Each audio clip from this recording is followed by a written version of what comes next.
आइए, सुनिए, देखिए, समझिए सनातन सत्य।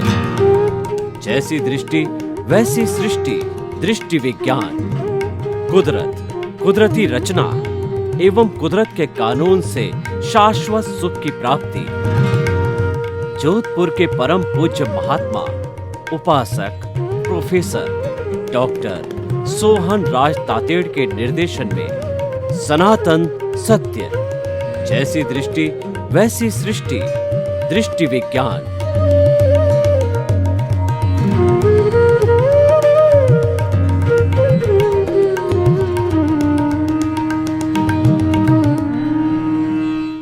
भाई और बहनों, आज का बहुत सुंदर विषय है कि आसक्ति ही परिग्रह है।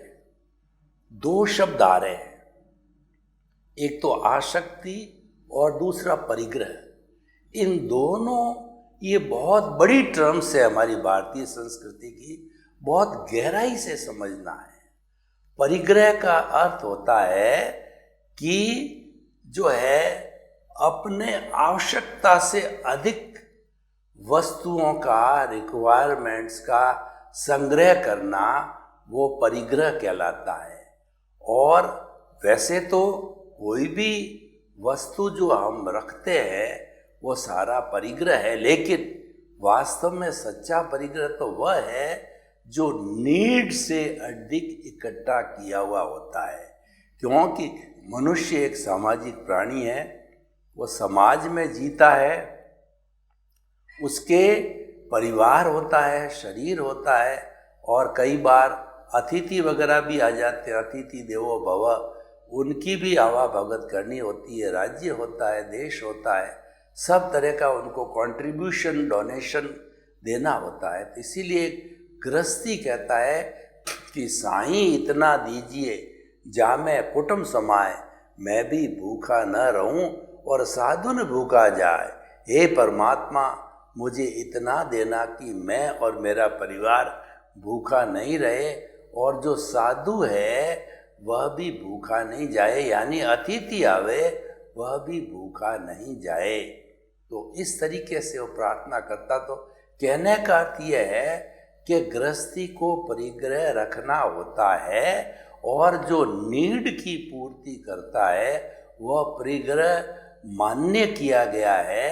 लेकिन नीड से अधिक जो चीज़ें रखी जाती है वो परिग्रह की जो है वो परिभाषा में आती है।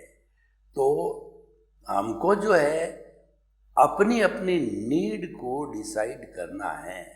देखिए, भगवान महावीर के समय में भी जो है 10 तरह के श्रावक थे, तो उनमें से एक श्रावक ऐसे थे जिनके पास में जो असंख्य संपत्ति थी। उन दिनों के अंदर इतनी हजारों एकड़ जमीन थी और पशु थे उनके, और जितने जैसे पुराने समय में धन होता है वैसा सारा उनका धन था। यानी आज की तुलना में वो उस समय में अरबपति थे, लेकिन वो अपने लिए सीमित परिग्रह वस्तुएं रखते थे। कपड़े की चीज़ के अंदर, या जो अपने उपयोग की, जैसे बेड है वगैरह है, जितनी भी अपने स्वयं के उपयोग की चीज़ें हैं वो कम ही रखा करते थे। तो वो जो है अल्प परिग्रही कहे जाते थे।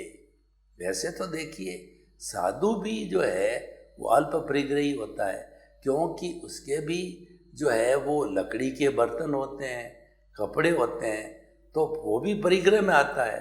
तो कहने का वो अल्प परिग्रही, उसको सारी नीड की भाषा के अंदर वो अलाउ किया गया कि उसके बिना काम चलता नहीं है, वो रखना ही होता है। तो इसीलिए ज़रूरत से ज़्यादा इकट्ठा करना वो परिग्रह कहलाता है। तो अब देखिए, ये तो परिग्रह की बात हो। वस्तु है जितनी भी है, जितना जड़ पदार्थ है, मैटर है, जितना है भौतिक चीज़ें हैं, वो सारी परिग्रह की परिभाषा में आती है। यानी जो है हमारी ज्वेलरी है, हमारा धन दौलत है, खेत है, ज़मीन है, और जो कहना चाहिए कि फैक्ट्री है, ये सारा परिग्रह की परिभाषा में आता है। और अब हम दूसरी परिभाषा करते हैं आसक्ति। आसक्ति का मतलब अटैचमेंट। यही आसक्ति ही कर्म बंधन का कारण है। और आसक्ति कब आती है? कर्ता भाव से आती है। कर्ता बनते ही आप जो आसक्ति को इनवाइट कर लेते हो और कर्म बंधन चालू हो जाता है। अगर आप कर्ता नहीं बनते हो, कर्ता माने काम करने वाला को कर्ता कहते हैं। ये समझने की चीज़ है। काम करने वाला कर्ता कहलाता है। यानी यह घर मैंने बनाया, यह धन मैंने इकट्ठा किया, मैंने अपने बाल बच्चों को पाला पोसा और पैरों पर खड़ा किया। मेरे पास में इतनी एकड़ ज़मीन है, मेरे पास इतनी दुकानें हैं, मेरे पास इतनी बड़ी फैक्ट्री है। यानी ये सारा कैलकुलेशन है। ये जो है कर्ता बनने की बात आती है। लेकिन मैं आपको उदाहरण दूं कि पुराने ज़माने में हमारी जो दादियाँ थी, नानियाँ थी, माताएँ थी, वो बहुत इंट्यूशनल थी। वो इंटेलेक्चुअल पढ़ी लिखी बिल्कुल नहीं थी, वो क्योंकि स्कूल ही नहीं थी, पर इंट्यूशनल इतनी थी। वही उनसे पूछता कि भाई आपके कितनी संतान है, आपके कितने घर है, कितनी धन दौलत है, तब वो कहती थी माया महादेव की है। यानी मेरे 3 पुत्र है, 5 पुत्र है, 10 पुत्र है, ये सब माया महादेव की है। ये समर्पण की बात है। ये अकर्ता की। मालिक मत बनो, किसी चीज़ के मालिक नहीं बनना। No ownership, no doership. और कर्ता तो व्यवस्थित शक्ति है। हमारे सनातन सत्य के अंदर कर्ता व्यवस्थित शक्ति को माना गया है। साइंटिफिक सर्कमस्टेंशियल एविडेंसेज है वही करने वाली, जिसको हम कुदरत कहते हैं। ये सनातन सत्य कुदरत कुदरत के कानून पर आधारित होता है। तो उसके अंदर कर्ता व्यवस्थित शक्ति है। और उस व्यवस्थित शक्ति ने 84 लाख जीवा योनि के प्राणी, उनको किसी को कोई परमिट नहीं दिया है कि वो जो है वो कर्ता बने।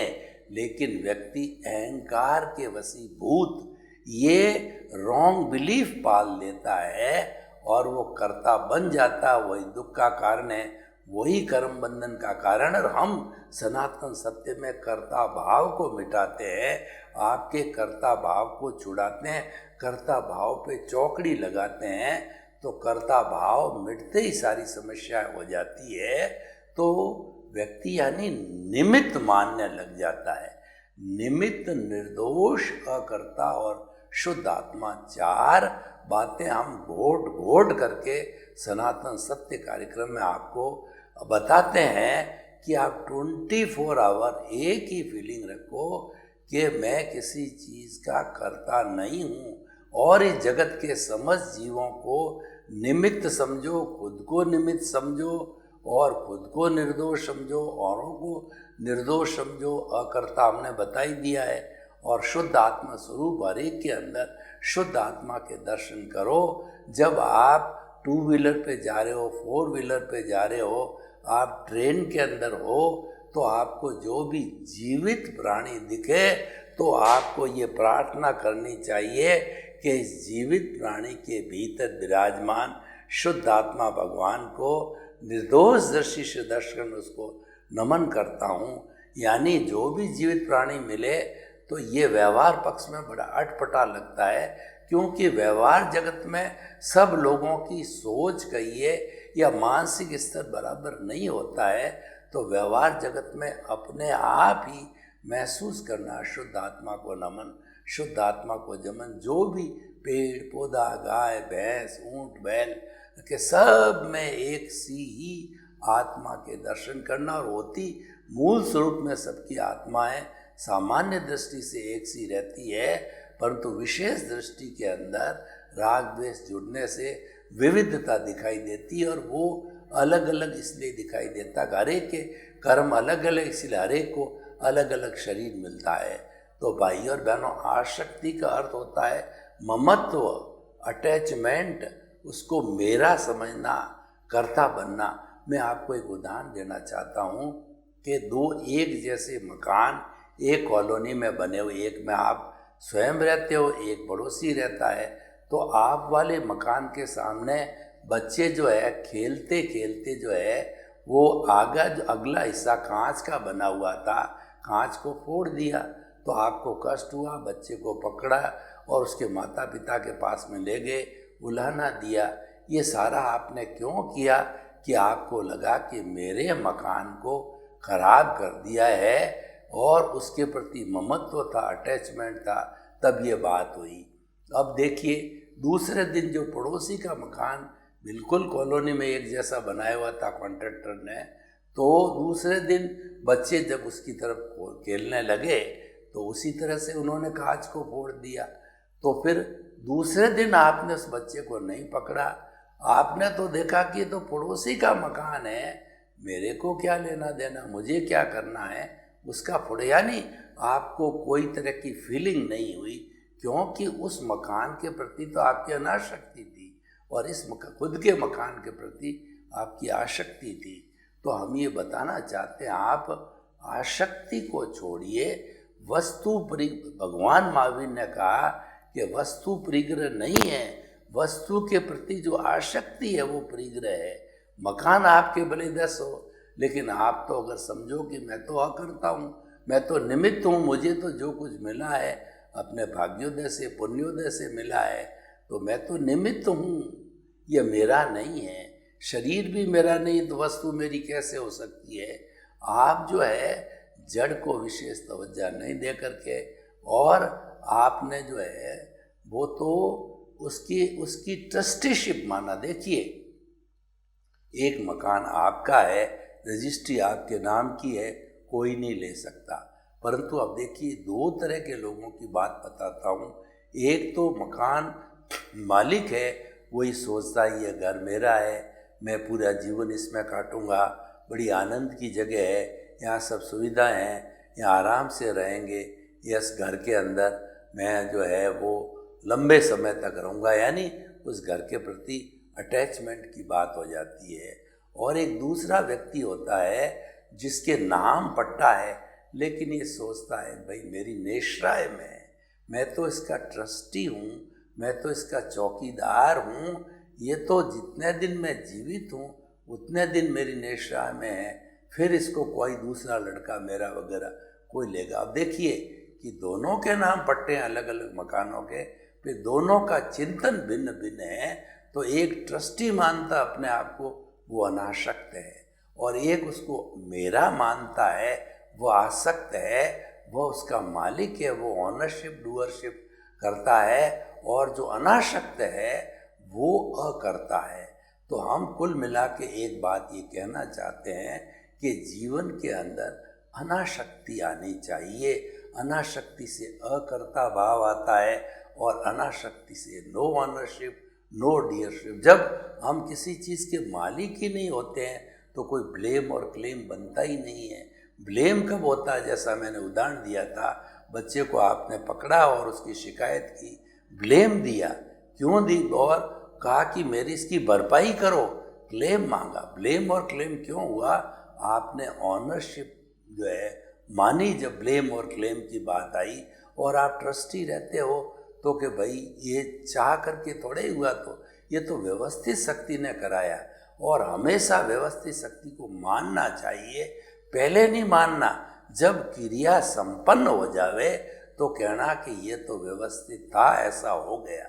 जैसे देखिए, मेरे हाथ में कांच की प्लेट है और वो मेरा हाथ हिलने लगता है, और मैं कोशिश करता हूँ कि उस प्लेट को मैंने पकड़ लिया, गिरने नहीं दिया। अगर जो है मैंने उसको हिलाता रहा और ये सोचता रहा कि जैसा व्यवस्थित होगा उसके अनुरूप ही काम करेगा, टूटेगी तो टूटेगी, मैं क्या कर सकता हूँ, कराने वाली व्यवस्थित। वैसा नहीं है, आपको पुरुषार्थ पूरा करना, इसको टूटने नहीं देना है। पर सारा प्रयास करने के बाद भी वो टूट जाती है, तब कहना कि वह व्यवस्थित है। जो घटना घटित होकर के संपन्न हो जाती है तब व्यवस्थित कहना, पहले नहीं कहना। पहले तो उसको ठीक करने का पूरा प्रयास। कोई भी घटना हो, जैसे बाल बच्चे हैं कभी जो है बिगड़ जाते हैं, तो कोशिश करो उनको सुधारने की, और फिर भी लास्ट में बहुत कोशिश के बाद नहीं सुधरते हैं तब हम उसको व्यवस्थित करते हैं। कोई भी देखिए, आप जो है फैक्ट्री चला रहे हो या आप दुकान चला रहे हो, आप खूब कोशिश करते हो कि ज़्यादा से ज़्यादा मुनाफा मिले, पूरा मैनेजमेंट करते हो, लेकिन फिर भी बहुत कोशिश करने के बाद में आपको घाटा हो जाता है। तो घाटा होने के बाद कहना ये तो व्यवस्थित है, यही लिखा हुआ है जब घाटा हो गया है।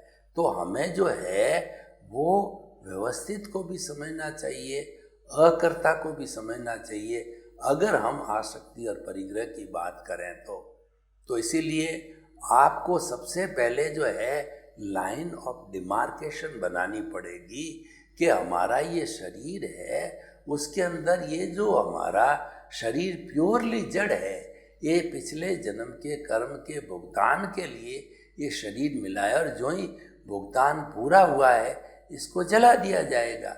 एक तो कॉन्सेप्ट ये है, और जो दूसरा जो है चेतन तत्व है वो अजर है, अमर है, अविनाशी है, पहले था, आज है और आगे रहेगा।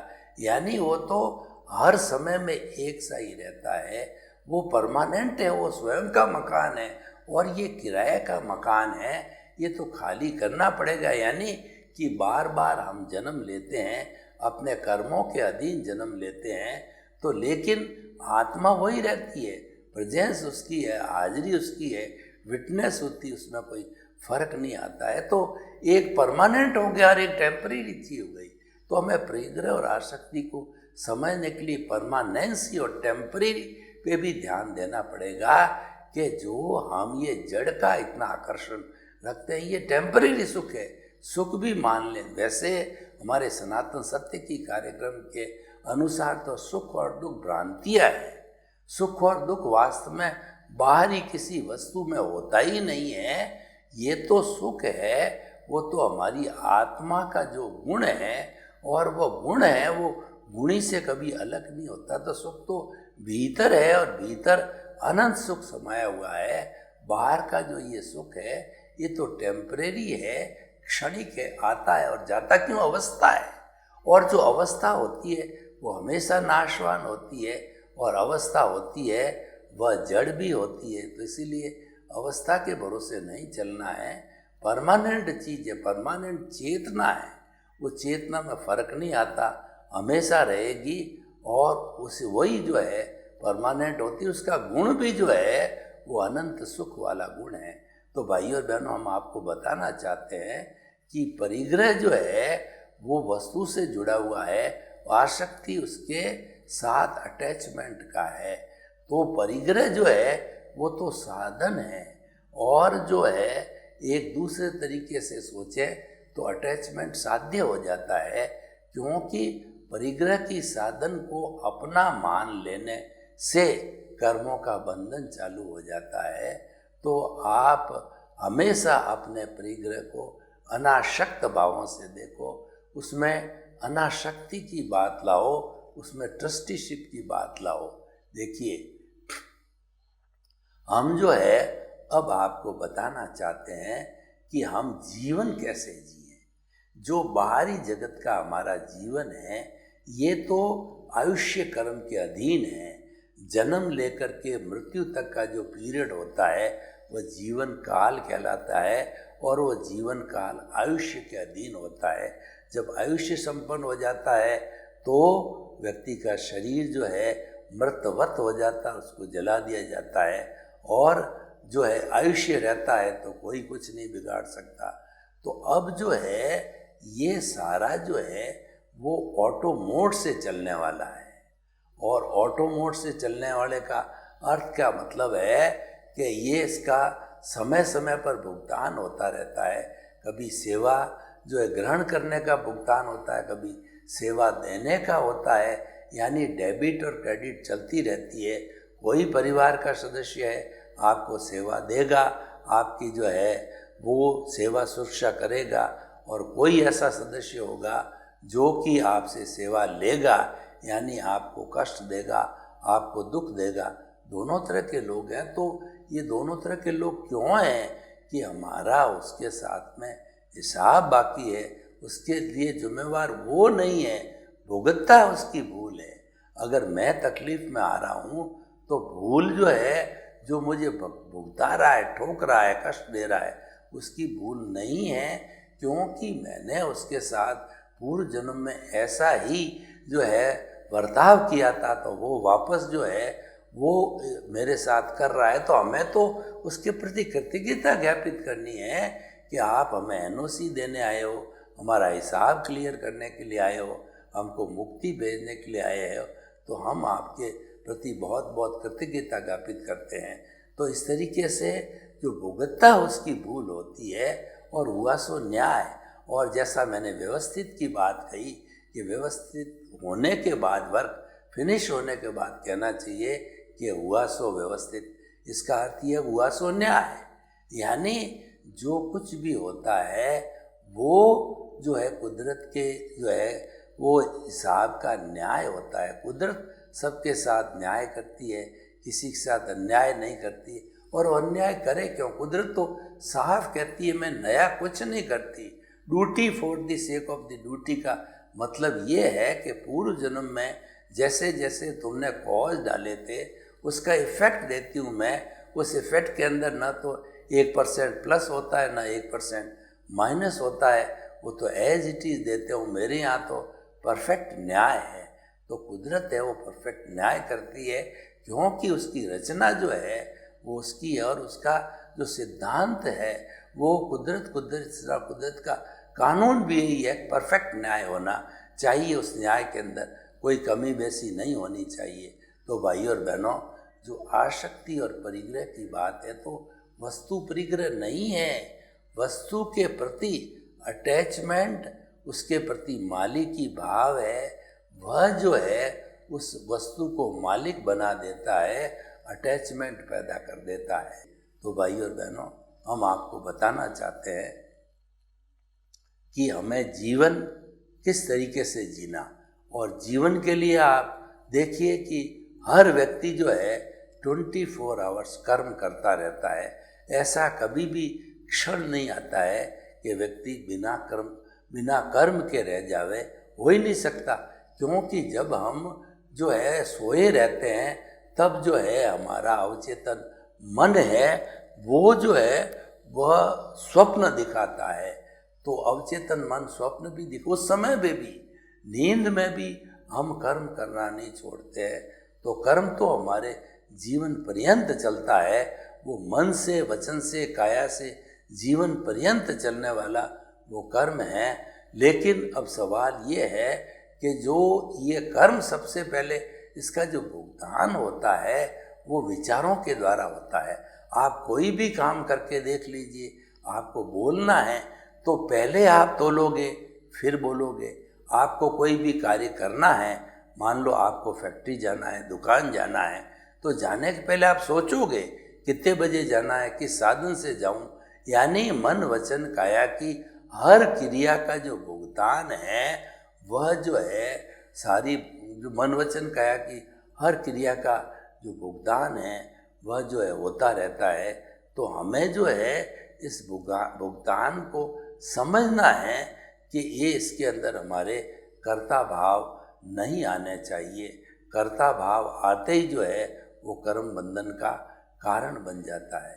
तो भाई और बहनों, आज हमने जो है इस आसक्ति और परिग्रह विषय को समझा, तो ये बड़ा सार की चीज़ निकल के आई कि जो है प्रकृति हमारा सब संचालन करती है। तो हमको जो है इस प्रकृति के अधीन रह कर के, और जो प्रकृति के नियम जिस पर लागू नहीं हो वो कार्य करना है। तो मैं आपको बताना चाहता हूँ, चेतन तत्व जो है वो चेतना वाला है और उस पर प्रकृति के नियम लागू नहीं होते हैं। आप चाहते हो कि मुझे स्वतंत्रता मिले, तो स्वतंत्रता मिलने के लिए आप चेतना के साथ में अटैच हो जाओ, क्योंकि चेतना के नियम हैं वो जड़ के नियमों पर लागू नहीं, और कुदरत के नियम भी चेतना पर लागू नहीं। आप जितना जितना चेतना के पाले में, प्रभु के पाले में और अध्यात्म के पाले में, आप भीतरी जगत के साथ में जितना जितना जुड़ के रहोगे, तो आपका जो बाह्य जगत है वह धीरे धीरे क्षीण होता जाएगा, क्योंकि बाह्य जगत है उसके अंदर सारा डिस्चार्ज चल रहा है। डिस्चार्ज का अर्थ होता है कि हमारा कार्बन शरीर के ऊपर जितने जितने कर्म आए हुए होते हैं वो कर्म झड़ते रहते हैं, उसी का नाम डिस्चार्ज है। तो डिस्चार्ज तो आपके हो रहा है, तो डिस्चार्ज को होते रहने के लिए जो है हमें नए कॉजेज नहीं डालना है। नए कॉजेज डालेंगे तो फिर वो चार्ज बढ़ जाएगा और फिर उसके लिए ज़्यादा डिस्चार्ज करना पड़ेगा। तो निष्कर्ष की भाषा में मैं आपको बात कहना चाहता हूँ कि वस्तु परिग्रह नहीं है, वस्तु के प्रति आसक्ति परिग्रह। इसको आप हृदयंगम करें। सर्वे भवन्तु सुखिनः, सर्वे सन्तु निरामया। लोक के सब जीवों को सुख मिले, शांति मिले, आनंद मिले, प्रेम मिले, आपके प्रति मंगल भावना। ओम शांति।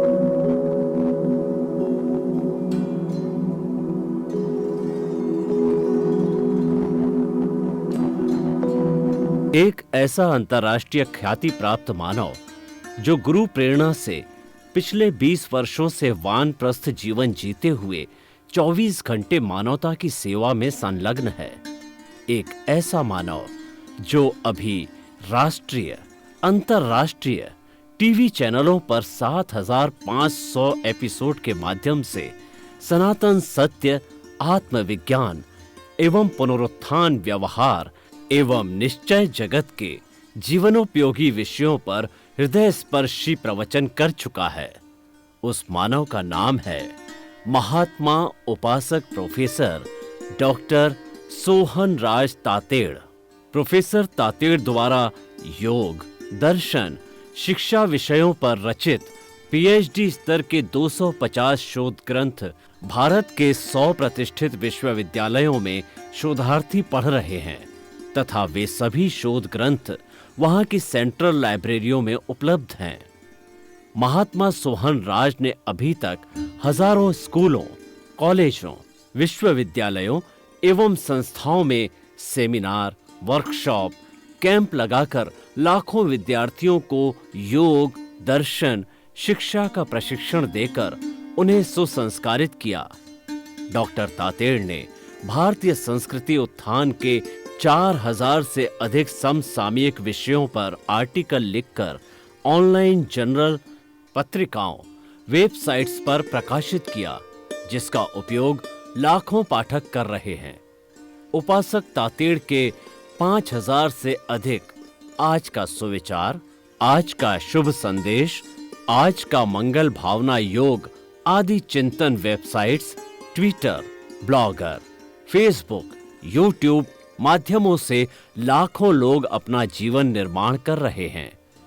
मानवता के मसीहा ऐसे महामानव महात्मा सोहन राज तातेड़ के प्रोफाइल को अभी तक विश्व के 20 लाख दर्शक यूट्यूब पर, 12 लाख गूगल पर एवं लाखों दर्शक फेसबुक, ब्लॉगर, ट्विटर और इंस्टाग्राम पर देख चुके हैं।